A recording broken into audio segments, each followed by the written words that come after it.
opinion sur les sujets financiers, c'est souvent les banques. Or, les banques n'ont absolument pas intérêt à ce qu'une monnaie comme Bitcoin émerge. Et donc, ça fait une dizaine d'années qu'elles se plaisent à répéter que ça finance le terrorisme, c'est un monstre écologique, que ça va probablement manger vos enfants.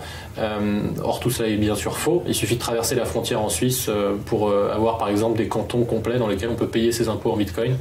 En France, on n'en est pas encore là. Entre le traitement médiatique du sujet il y a 4 ans et celui d'aujourd'hui, on voit clairement qu'aux États-Unis, par exemple, ça a largement évolué. On en parle en bien aux États-Unis aujourd'hui. En France, c'est encore un peu plus compliqué, c'est-à-dire qu'on continue d'en parler en mal, mais moins mal qu'il y a 4 ans.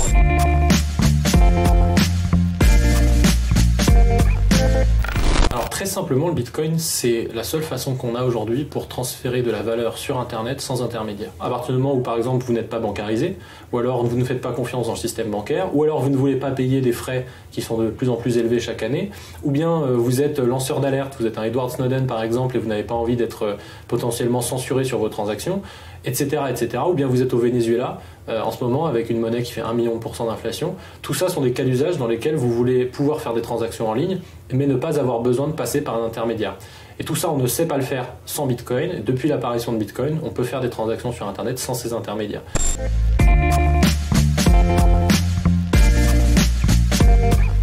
Le Bitcoin est né officiellement, en tout cas il a été proposé officiellement fin 2008.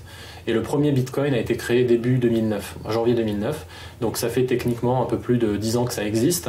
Maintenant, pendant plusieurs années, c'est resté très très confiné parce que ça restait au stade expérimental.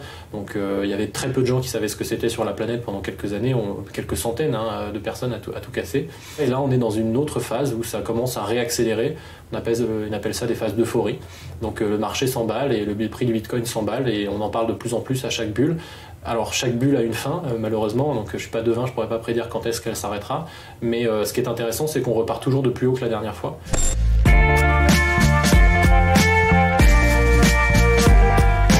Quand on regarde par exemple ce qu'a fait MicroStrategy, qui est une entreprise cotée aux États-Unis, une grande entreprise, plusieurs milliards de chiffre d'affaires.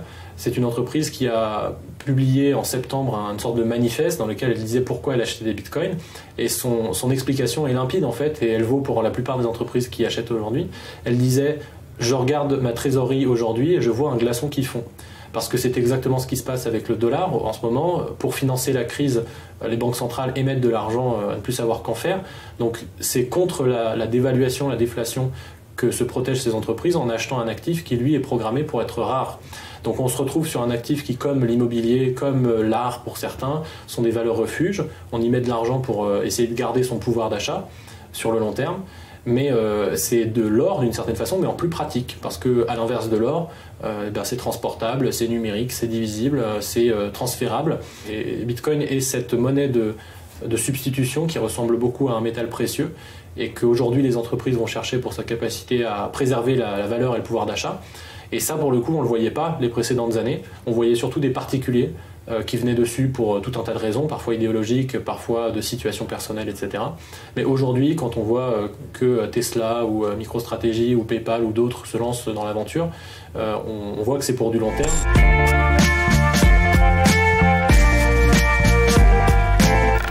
Musk, avec l'audience qui est la sienne, lui a effectivement donné un gros coup de pouce, mais c'est plutôt le PDG de MicroStrategy dont j'ai parlé, qui s'appelle Michael Saylor, qui au moment où il a annoncé que sa boîte achetait pour presque $1 milliard de Bitcoin, eh bien Elon Musk est venu lui parler sur Twitter pour lui dire « mais je ne savais même pas que c'était possible, est-ce que tu peux m'en dire plus ?» Et Michael Saylor lui a répondu « bien sûr, on en parle en privé », et évidemment 2 mois après, Elon Musk achète.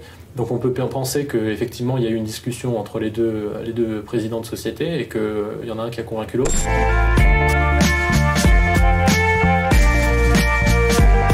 C'est une des histoires, en tout cas autour du Bitcoin, c'est-à-dire une des raisons d'en posséder, effectivement, c'est cette capacité à préserver sa rareté. Comme il y a une quantité finie, donc qui sera de 21 millions à terme, mais qui est aujourd'hui environ de 18,5 millions d'unités de Bitcoin, on a plus confiance dans quelque chose de fini pour garder de la valeur que dans quelque chose qui est infini. Donc ça fait qu'on tend vers une limite finie, et que cette limite finie, c'est 21 millions. Cette limite finie, elle devrait être atteinte en 2140, donc on a encore le temps de voir venir, évidemment. À partir du moment où on possède des bitcoins, on n'a certainement pas intérêt à faire bouger sa limite vers le haut, puisqu'on dévaluerait son propre capital.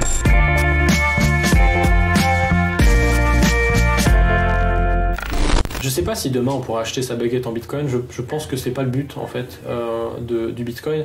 Encore une fois, ça dépend de la situation dans laquelle vous êtes. C'est-à-dire qu'en France, bancarisé avec des paiements sans contact qui fonctionnent bien, il n'y a absolument aucun intérêt à acheter sa baguette en Bitcoin parce que premièrement, le commerçant ne l'acceptera probablement pas. Deuxièmement, ça va vous coûter beaucoup trop cher en frais de transaction. Et troisièmement, ça va prendre beaucoup trop de temps. Maintenant, si demain votre euro il vaut plus rien, que vous vous retrouvez dans une situation où il y a 100% d'inflation, etc., bah en fait, le Bitcoin sera vu comme une monnaie alternative. Les commerçants eux-mêmes vont se dire tiens, j'ai peut-être intérêt à accepter une monnaie qui ne perd pas 100% de sa valeur d'un mois à l'autre. Et donc, ils se mettront à accepter les Bitcoins.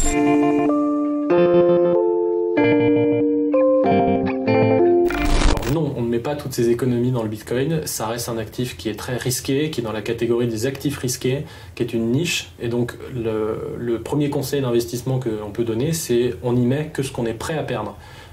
Et concrètement, ce que ça veut dire, c'est vraiment ce que vous êtes prêt à perdre. C'est-à-dire que demain, si vous mettez 100 euros, 200 euros, 500 euros sur Bitcoin, il faut avoir en tête que le lendemain, ils peuvent avoir perdu la moitié de leur valeur et que c'est des choses qui sont déjà arrivées sur Bitcoin.